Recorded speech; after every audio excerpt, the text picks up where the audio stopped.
주님 살아계시죠? 네.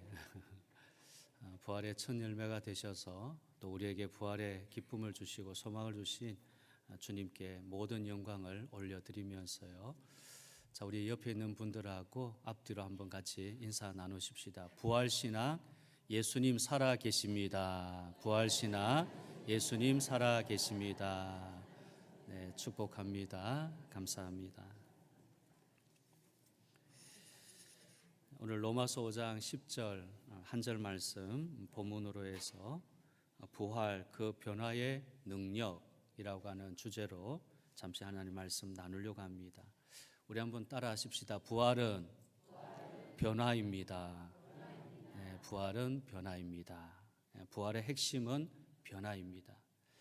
하나님이 예수 그리스도를 죽음에서 다시 살리신 이 부활의 사건을 통해서 세상의 역사를 변화시켰습니다. 우리를 변화시키셨고 아직 예수 그리스도를 모르는 사람들을 변화시키기 원하십니다. 그래서 부활절은 우리에게 구원과 변화를 통해서 새로운 삶을 허락하신 하나님께 감사하는 날이며 아직도 예수님 모르는 사람들을 위해서 반드시 필요한 날입니다. 때문에 부활절은 우리 인생의 변화를 위해 하나님께서 우리를 초대하시는 날입니다. 하나님의 초대를 통해 여러분은 어떤 변화가 일어나기를 원하십니까? 사람들은 자신들의 편안한 인생, 또 사랑스러운 가족, 또 좋은 직장, 좋은 집, 그리고 도덕적으로 선한 삶을 통해서 스스로 괜찮은 사람이라고 생각합니다.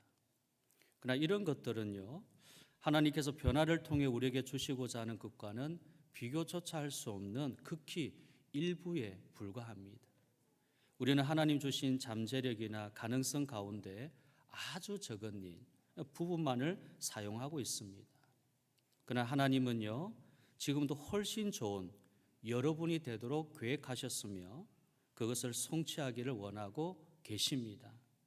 우리를 창조하신 하나님 목적대로 변화되는 것이 부활절의 핵심입니다. 오늘 우리는 이런 사실에 대해서 배우게 될 것입니다. 그렇다면 어떻게 하나님이 원하고 바라는 사람으로 우리는 변화될 수 있습니까? 하나님 원하시는 변화는 우리가 열심히 일하고 노력한다고 얻을 수 있는 것이 아닙니다. 외부적인 요건들이 변하거나 이름을 바꾼다고 변화되는 것도 아닙니다. 우리 내면이 변화되어야 합니다. 여러분은 변화를 원하십니까? 그렇다면 하나님을 향하여 마음의 문을 열기 바랍니다. 자, 첫째는요, 하나님의 능력 앞에 마음의 문을 여십시오. 성경은 변화를 원하면 먼저 생각하는 방법이 변화되어야 된다고 가르쳐 주고 있습니다. 로마서 12장 2절에 너희는 이 세대를 본받지 말고 오직 마음으로 새롭게 함으로 변화를 받아 하나님의 선하시고 기뻐하시고 온전하신 뜻이 무엇인지 분별하도록 하라. 사람의 노력으로 변화될 수 있는 것은 분명히 한계가 있습니다. 새해를 맞이하면 사람들은 결단을 하게 되는데 조사에 의하면 그 결단은 평균 2주를 넘지 못한다고 합니다. 자, 이것이 보통 사람들이 가지고 있는 의지의 한계이지요. 하지만 하나님의 능력 앞에 우리 마음의 문을 열면 다른 결과를 기대할 수 있습니다. 이것이 오직 마음을 새롭게 함으로 변화를 받으라라는 성경 말씀의 의미입니다. 우리 인생의 모든 것을 아시며 지금도 우리를 사랑하시고 우리를 변화시키기 원하시는 하나님 앞에 여러분의 마음의 문을 열기 바랍니다. 여러분이 구원의 문제에 직면해 있든지 아니면 삶의 문제에 직면해 있든지 하나님 여러분의 문제를 아시는 분입니다. 그리고 그 문제를 극복할 수 있도록 여러분을 도울 수 있는 분이 하나님이십니다. 사람들은 대부분 자신이 열려있는 마음의 소유자라고 생각하죠. 하지만 실제는 그렇지 않습니다. 사람들에게 하나님에 대해서 말하거나 죄와 구원의 필요성에 대해서 한번 말해 보십시오. 그들은 순간 마음의 문을 닫아버릴 것입니다. 성경이 이렇게 말씀하고 있습니다. 에베소서 4장 18절입니다. 그들의 총명이 어두워지고 그들 가운데에 있는 무지함과 그들의 마음이 굳어짐으로 말미암아 하나님의 생명에서 떠나 있도다. 우리가 하나님을 이해하지 못하는 이유는 마음의 문을 닫았기 때문입니다. 우리 마음의 문을 열기 전까지는 우리의 삶에는 영원한 변화가 일어나지 않는 것입니다. 하나님을 향해 마음이 닫히게 되는 이유가 무엇일까요? 많은 이유가 있겠지만 첫째는 상처가 마음의 문을 닫히도록 만듭니다. 만일 여러분이 기독교인이나 다른 종교를 소유한 사람에게 상처를 받았다면 그들은 마음의 문을 영원히 닫아버리려고 할 것입니다. 둘째는 교만입니다. 이런 교만은요, 하나님을 향한 마음의 문을 열지 못하게 만드는 원인이지요. 사람들의 마음의 문을 열기보다는 내가 하나님이 되고 싶어 하는 겁니다. 내 인생이니 내 원대로 살아가겠다고 말을 합니다. 교만은 하나님을 향한 마음의 문을 닫도록 만드는 원인입니다. 하지만 죄와 인생의 문제로부터 해방을 원한다면 먼저 마음의 문을 열기 바랍니다. 도저히 해결될 수 없다고 생각하는 것이 있습니까? 미래에 대한 막연한 두려움입니까? 나쁜 습관입니까? 관계를 다시 회복해야 하는 줄 알지만 그렇게 되지 않는 사람이 있습니까? 여러분이 아무리 노력해도 전혀 변화될 기미가 보이지 않는 것이 있습니까? 그 이유는 우리가 하나님의 관점에서 문제를 바라보지 않고 자신의 관점에서 보기 때문입니다. 사람의 관점에서 보면 우리가 할 수 없는 일들이 많게 보이는 것이 당연하죠. 이미 수없이 시도해 보았지만 바꿀 수 없었을 것입니다. 하지만 문제를 하나님의 관점에서 보게 되면 사정은 달라집니다. 하나님은 능력을 가지고 계신 분이기 때문에 그분의 능력 앞에 마음의 문을 연다면 우리가 상상하지 못했던 변화를 경험하도록 도와주실 것입니다. 하나님의 능력에 대해서 에베소서 1장 19절부터 20절 말씀 이렇게 증언하고 있습니다. 에베소서 1장 19절 20절 그의 힘의 위력으로 역사하심을 따라 믿는 우리에게 베푸신 능력의 지극히 크심이 어떠한 것을 너희로 알게 하시기를 구하노라. 그의 능력이 그리스도 안에서 역사하사 죽은 자들 가운데서 다시 살리시고 우리에게 필요한 것은 이와 같은 하나님의 능력입니다. 2000년 전에 예수님을 죽음에서 일으키신 하나님의 능력을 의지하십시오. 이 능력이 여러분의 삶을 변화시킬 수 있습니다. 만약 하나님께서 죽음을 이기는 능력을 소유하셨다면 그분은 우리 죽은 영혼, 죽은 결혼 생활, 죽은 여러분의 경력, 죽어버린 여러분의 꿈을 다시 일으킬 수 있는 것입니다. 하나님은 모든 것을 하실 수 있는 분입니다. 먼저 하나님의 능력 앞에 여러분의 마음의 문을 열기를 바랍니다. 둘째는요, 하나님의 은혜 앞에 마음의 문을 여십시오. 변화를 원한다면 먼저 여러분의 마음을 하나님의 능력 앞에 열기를 바랍니다. 다음은 여러분의 마음을 하나님의 은혜 앞에 여십시오. 그렇다면 은혜가 무엇입니까? 쉽게 말씀드리면요, 우리가 받을 자격이 없음에도 하나님께서 우리의 필요를 채워주시는 것이 은혜입니다. 우리가 용서를 구하기 전에 하나님께서 용서해 주시는 것이 은혜입니다. 우리가 아직 죄인임에도 불구하고 하나님의 품으로 돌아오는 것을 기대하고 기다리시는 것이 은혜입니다. 우리를 용서하시고 새롭게 시작하도록 2번, 3번 지속해서 기회를 허락하시는 것이 은혜입니다. 여러분 스스로 할 수 없는 인생의 문제들을 해결할 수 있도록 능력을 허락해 주시는 것이 은혜입니다. 여러분, 우리 모두는 하나님의 은혜가 절실히 필요한 사람들이지요. 그러므로 하나님의 은혜를 향해서 마음의 문을 여시기를 바랍니다. 사람들로부터 은혜를 경험하지 못하는 것은 일반적인 현상입니다. 이 세상 어느 사람도 우리에게 은혜를 줄 수가 없습니다. 얻지를 못합니다. 하지만 하나님은 24시간 우리에게 당신의 은혜를 보여주십니다. 우리가 지금 숨을 쉬는 것도 하나님께서 우리에게 허락하신 은혜입니다. 다시 말씀을 드립니다. 우리는 하나님의 은혜 없이는 한순간도 존재할 수 없으며 아무것도 할 수 있는 것이 없는 나약한 존재들입니다. 어떤 사람은요, 내가 소유하고 있는 것이 내 노력의 대가라고 말할 것입니다. 그렇다면 여러분의 소유를 얻기 위한 능력을 누구로부터 얻었다고 생각하십니까? 여러분의 머리, 건강, 생각, 육체를 누구로부터 얻었다고 생각하십니까? 우리는 태생부터 하나님의 은혜로 시작된 존재들입니다. 그리고 하나님의 은혜 없이는 한순간도 살아있을 수 없는 존재들이죠. 그냥 문자 그대로 여러분이 소유하고 있는 것 가운데 단 하나라도 하나님이 허락하지 않는 것은 없습니다. 이것이 하나님의 은혜입니다. 하나님은 은혜를 우리에게 공급해 주시는 분이라고 성경은 선언하고 있는데요. 때로는 우리는 이 사실을 온전히 이해하지 못할 경우가 있습니다. 에베소서 1장 8절 말씀에 이는 그가 모든 지혜와 총명을 우리에게 넘치게 하사 그 뜻의 비밀을 우리에게 알리신 것이요 그의 기뻐하심을 따라 그리스도 안에서 때가 찬 경륜을 위하여 예정하신 것이니. 우리에게 은혜를 공급해 주시는 분은 하나님이신데 우리가 이 사실을 잘 이해하지 못하는 경우가 많은 거죠. 여기 에베소서 1장 8절의 말씀에 보는 것처럼 모든 지혜와 총명을 우리에게 넘치게 하여 주셨다. 모든 지혜와 총명을 넘치게 해 주셨다.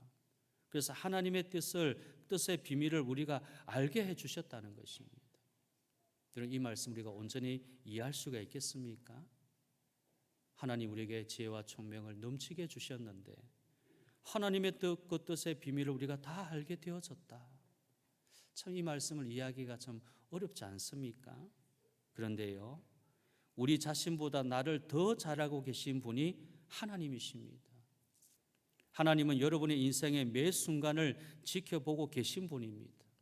그분은 우리가 어머니의 태 속에 있을 때 보았고 우리가 처음 숨을 쉴 때 보았으며 우리의 생각과 마음을 아시는 분이 하나님입니다. 그럼에도 불구하고 조건 없이 하나님 우리를 사랑하십니다. 이것을 우리는 하나님의 은혜라고 말하는 것입니다. 우리는 나에게 최선의 것이 무엇인지 몰라도요, 하나님 그것을 알고 계시는 분입니다. 많은 사람들은 먼저 자신의 문제들을 해결한 다음에 하나님께 갈 수 있다라고 생각합니다. 어떤 분은요, 지금 문제들이 많기 때문에 하나님께 갈 수 없다라고 말을 합니다. 자신의 문제 때문에 하나님의 은혜를 받을 수 없다고 생각하는 것이죠. 그러나 이것은 전적으로 우리의 생각이며 잘못된 생각입니다. 하나님은 좋은 것, 나쁜 것, 문제가 되고 고통스러운 것, 즉 우리가 가지고 있는 모든 것을 그대로 가지고 오라고 말씀하십니다. 왜냐하면 혼자서 해결할 수 없는 것을 알기 때문이지요. 모든 것을 가지고 나와서 함께 해결해 보자고 제안하시는 분이 하나님이십니다. 하나님 앞에, 그분의 은혜 앞에 마음의 문을 여시기를 바랍니다. 예수님이 여러분의 문 밖에서 기다리고 계십니다. 요한계시록 3장 20절에 볼지어다 내가 문 밖에 서서 두드리노니 누구든지 내 음성을 듣고 문을 열면 내가 그에게로 들어가 그와 더불어 먹고 그는 나와 더불어 먹으리라. 지금 하나님 앞에 여러분이 마음의 문을 열고 인생의 문제들과 무거운 짐을 내려놓고 그분께 의탁하기를 원합니다. 하나님 그렇게 원하시는 겁니다. 하나님께서 여러분을 돕기를 원하시죠. 어떤 문제를 가지고 있든지 그것이 인생의 문제든 구원의 문제든 지금 늦지 않았습니다. 하나님이 지금까지 여러분을 기다리고 계신 것입니다. 여러분 가운데 아직 하나님의 구원의 은혜를 경험하지 못한 분이 계십니까? 로마서 3장 22절 24절 말씀 이렇게 가르쳐 주고 있습니다. 곧 예수 그리스도를 믿음으로 말미암아 모든 믿는 자에게 미치는 하나님의 의인이 차별이 없느니라. 모든 사람이 죄를 범하였음에 하나님의 영광에 이르지 못하더니 그리스도 예수 안에 있는 속량으로 말미암아 하나님의 은혜로 값없이 어렵다 하심을 얻은 자 되었느니라. 되어졌다. 얼마나 놀라운 선언입니까? 누구든지 차별 없이 하나님의 은혜를 받을 수 있다고 말하고 있습니다. 누구든지 하나님의 은혜로 값없이 어렵다 하심을 얻을 수 있다고 가르쳐주고 있습니다. 여러분이 어떠한 종교적 배경을 가지고 있느냐는 지금 중요하지 않습니다. 하나님은 여러분이 기독교가 아닌 다른 종교적 배경, 우리 집안이 불교 집안이다, 오랫동안 불교를 섬겨왔던 그런 집안이다, 이런 다른 종교의 배경을 가지고 있다고 해서 문제 삼지 않는 분이시죠. 하나님이 원하시는 것은 우리와 온전한 관계를 가지기 원하시는 것입니다. 우리가 하나님과 어떤 관계를 가지고 있느냐, 온전한 관계를 원하시는 분이 하나님이시기에 우리가 이 지금까지 어떤 삶을 살아왔든지 어떤 종교적 배경을 갖고 있든지 하나님 문제 삼지 않으시는 것입니다. 그렇다면 우리가 어떻게 하나님의 은혜를 얻을 수 있습니까? 에베소서 2장 8절 말씀을 통해서 그 방법을 배울 수 있습니다. 에베소서 2장 8절에 너희는 그 은혜에 의하여 믿음으로 말미암아 구원을 받았으니 이것은 너희에게서 난 것이 아니요 하나님의 선물이라. 구원은 모두가 하나님의 생각이고 그분이 이루시는 일입니다. 우리가 할 수 있는 일은 하나님께서 우리를 구원할 수 있도록 그분을 믿고 신뢰하는 것뿐입니다. 우리의 노력이나 행위로는 결코 하나님의 은혜를 얻을 수 없습니다. 하나님의 은혜는 선물입니다. 이것은 사랑의 선물이며 하나님의 용서이고 우리를 변화시킬 수 있는 그분의 도우심입니다. 우리 모두는 겸손히 하나님의 은혜를 받으면 되는 것입니다. 야고보서 4장 6절 말씀에 어떤 사람이 하나님의 은혜를 받을 수 있는지 가르쳐주고 있습니다. 야고보서 4장 6절 그러나 더욱 큰 은혜를 주시나니 그러므로 일러서되 하나님이 교만한 자를 물리치시고 겸손한 자에게 은혜를 주신다 하였느니라. 겸손한 자에게 은혜를 주신다. 아직 예수님을 영접하지 않으신 분이 있다면 오늘 이 시간 예수님을 영접하시기를 바랍니다. 그리고 이렇게 고백하기 바랍니다. 주님, 주님의 능력 앞에 나의 마음의 문을 열기 원합니다. 하나님의 은혜 앞에 나의 인생을 의탁하기 원합니다. 이렇게 고백하는 겁니다. 만일 여러분이 이와 같은 고백을 하게 된다면 여러분은 지금과 또는 이전과는 전혀 새로운 사람으로 살아가게 될 것입니다. 여러분의 인생의 변화되는 모습을 경험하게 될 것입니다. 마지막 세 번째로는요, 하나님의 사랑 앞에 마음의 문을 여십시오. 하나님의 사랑보다 더 큰 사랑을 할 수 있는 것은 어느 누구도 없습니다. 하나님은 여러분을 사랑하십니다. 그리고 그 사랑은 조건 없는 사랑입니다. 왜냐하면 그분은 우리를 사랑하기 위해서 이 땅에 오셨기 때문입니다. 또한 하나님은 우리가 하나님을 알고 하나님을 사랑하게 하기 위해서 우리를 창조하셨죠. 예수님을 인간의 모습으로 이 땅에 보내시고 십자가에 돌아가게 하심으로 하나님의 사랑을 우리에게 보여주셨습니다. 로마서 5장 8절에 우리가 아직 죄인 되었을 때에 그리스도께서 우리를 위하여 죽으심으로 하나님께서 우리에 대한 자기의 사랑을 확정하셨느니라. 하나님의 사랑은 보이지 않지만 예수님이 십자가에 죽으심으로 말미암아 이것이 하나님의 사랑이라는 것을 확정해 주셨다, 확실하게 보여주셨다는 것입니다. 예수님의 그 십자가 사랑이 하나님이 우리를 사랑하신 사랑임을 증명해 주는 것입니다. 그러므로 여러분들이 자신을 위해서 이렇게 기도하기를 원합니다. 에베소서 3장 16절 이하의 말씀인데요. 그의 영광의 풍성함을 따라 그의 성령으로 말미암아 너희 속사람을 능력으로 강건하게 하시오며 믿음으로 말미암아 그리스도께서 너희 마음에 계시게 하시옵고 너희가 사랑 가운데서 뿌리가 박히고 터가 굳어져서 너희 모든 성도와 함께 지식에 넘치는 그리스도의 사랑을 알고 그 너비와 길이와 높이와 깊이가 어떠함을 깨달아 하나님의 모든 충만하신 것으로 너에게 충만하게 하시기를 구하노라. 우리가 이렇게 기도하는 겁니다. 그리스도의 사랑이 우리 안에 어떻게 그 너비와 길이와 높이와 깊이가 어떠함을 깨달아서 하나님의 그 모든 충만하신 것이 우리의 모든 인생의 삶의 현장 가운데 나타나기를 구해라는 나타나기 구해라. 이런 얼마나 우리는 허점이 많은 사람입니까? 얼마나 빈틈이 많은 사람입니까? 우리 인생의 모든 허점과 빈틈을 충만하게 채워주시는 것은 그리스도의 사랑이 우리 안에 깨달아질 때 하나님의 충만하심이 우리 삶에 나타나는 것입니다. 이와 같이 하나님의 크고 넓은 사랑을 경험하시기를 바랍니다. 그런데 이것은 단순히 우리가 머리로 안다고 경험할 수 있는 것이 아니지요. 하나님의 사랑에 대해서 이미 들어서 알고 있는 분들이 있을 것입니다. 하지만 아는 것으로 그 사랑을 경험할 수 없었을 것입니다. 만약 하나님의 사랑을 마음속 깊은 곳으로 느끼지 못한다면 우리는 변화될 수 없습니다. 하나님의 사랑을 느끼고 경험될 때 비로소 우리 내면의 변화가 시작되는 것입니다. 그러므로 먼저 하나님의 사랑 앞에 여러분의 인생의 문을 여시기를 바랍니다. 그리고 그 사랑을 경험하게 될 것입니다.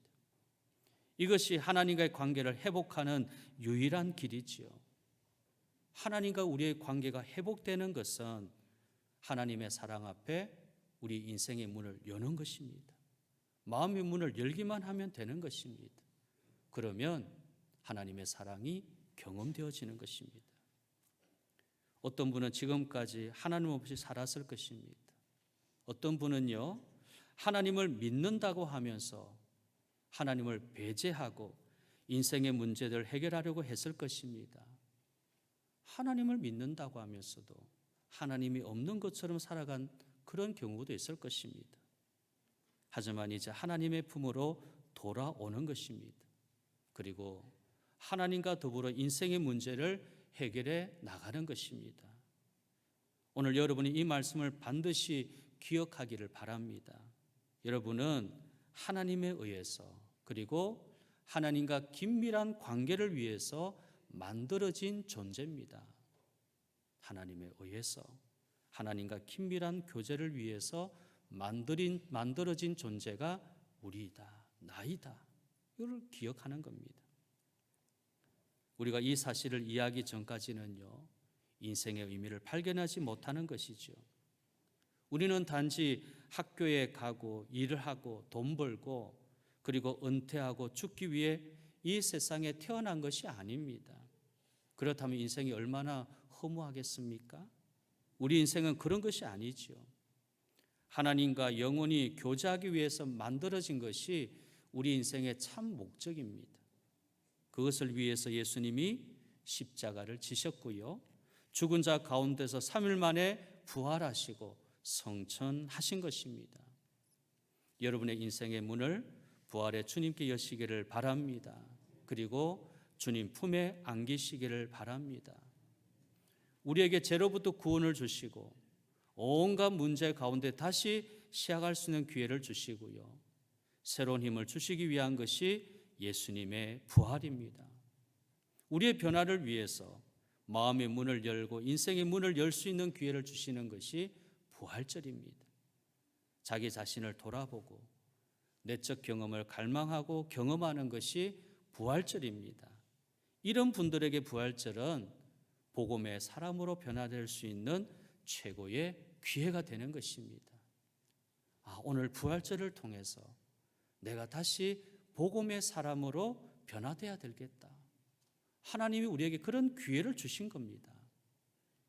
지금까지 내가 어떤 삶을 살아왔던 어떤 절망과 낙심 속에 있어 왔던 이제 부활절을 통해서 다시금 나는 복음의 사람으로 변화될 것이다.